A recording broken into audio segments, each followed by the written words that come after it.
দিখনো এখনি কোনে পাৰ কৰাব ও মাকু দেহাও চাউল চালিবলৈ দেহাই সুবৰ্ণ চালনি দেহাই সুবৰ্ণ চালনি দেহাই বহিনো জাৰিবলৈ হেঁপাহৰ ৰঙালী বিহুলৈ মাজত মাত্ৰ কেইটামান দিন বাকী আৰু এই বাপুতিসাহোন বিহুটিক আদৰিবলৈ ব্যস্ত হৈ পৰিছে প্ৰতিজন অসমীয়া।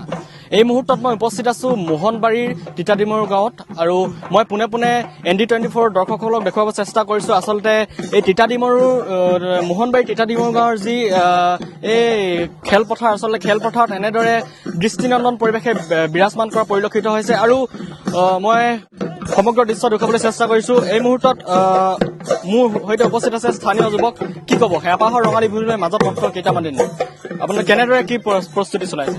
আচলতে সাংস্কৃতিক কলা কেন্দ্ৰই বিগত বৰ্ষৰ দৰে এই বছৰতো আমি ঢোল আৰু বিহু নাচৰ আমি প্ৰশিক্ষণ প্ৰত্যেক বছৰে দি আহিছো আৰু বিগত বৰ্ষৰ দৰে আমি যেনেদৰে বহাগক আদৰে আমি প্ৰস্তুতি চলাইছিলো কণ কণ ছাত্ৰ ছাত্ৰীসকল উঠি অহা প্ৰজন্মসকলক আমি আগুৱাই নিবলৈ আমি সাংস্কৃতিক কলা কেন্দ্ৰই আপ্ৰাণ আমি চেষ্টা চলাই আছো আৰু যিহেতু নেকি হেঁপাহৰ ৰঙালী বিহু আহি আমাৰ পদূলি মুখ পাইছে আমি আদৰিবলৈও সাজু হৈছো আৰু যিসকল নৱপ্ৰজন্ম উঠি আহিছে যিসকল দুখীয়া দৰিদ্ৰ ঘৰৰ যিসকল ছাত্ৰ ছাত্ৰী আছে তেখেতলোকক আমি আচলতে যিহেতু নেকি অৰ্থৰ অভাৱত তেখেতলোকে প্ৰশিক্ষণ গ্ৰহণ কৰিব নোৱাৰে আমি সেই হেঁপাহতে যিসকল উঠি অহা দৰিদ্ৰ ঘৰৰ ছাত্ৰ ছাত্ৰী বা হওক বা অন্যান্য ছাত্ৰ ছাত্ৰী হওক সকলোকে আমি একত্ৰিত কৰি বিনামূলীয়া প্ৰশিক্ষণ আমি প্ৰত্যেক বছৰে দিয়াৰ ধৰণে এইবছৰো আমি দিছো আৰু ছাত্ৰ ছাত্ৰীসকল বিশেষ উপকৃত হ'ব বুলি অনুৰোধ জনাইছো হ'ব বুলি আমি আশা কৰিছো আৰু ৰঙালী বিহুৰ আগতীয়াকৈ হ'লেও সকলো অসমবাসী ৰাইজক শুভেচ্ছা জনাইছো আৰু আমাৰ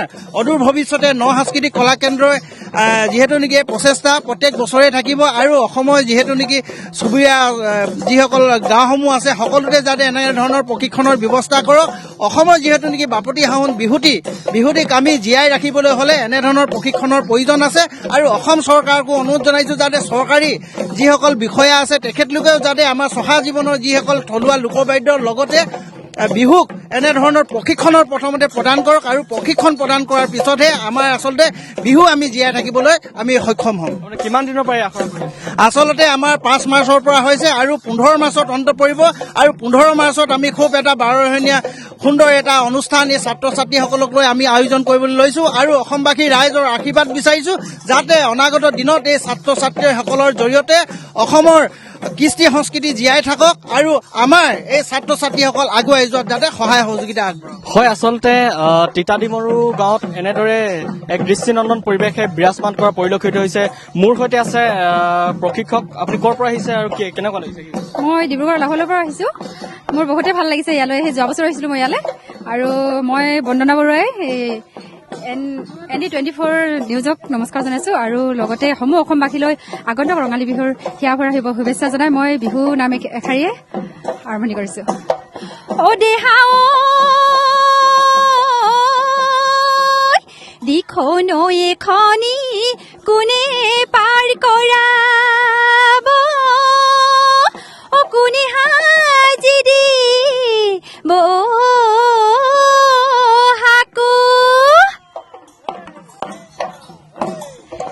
কোনে সাজি দিব তুলুঠা দুৰ্পতি কোনে সাজি দিব মাকু দেহাও চাউল চালিবলৈ দেহাই সুবৰ্ণ চালনি দেহাই সুবৰ্ণ চালনি দেহাই বহিনো জাৰিবলৈ কোলা দেহাও মোৰে জীৱনলৈ দেহাই আখান কৰিবা দেহাই আখান কৰিবা দেহাই আমি নুহিমলুৰে তোলা। নমস্কাৰ। হয় আচলতে আপোনালোকে ND24 দৰ্শকসকলে দেখিলে এনেদৰে আচলতে অসমৰ প্ৰতিজন অসমীয়া হেঁপাহৰ বাপুতিসাহোন ৰঙালী বিহুক আদৰিবলৈ এনেদৰে প্ৰস্তুত হোৱা পৰিলক্ষিত হৈছে।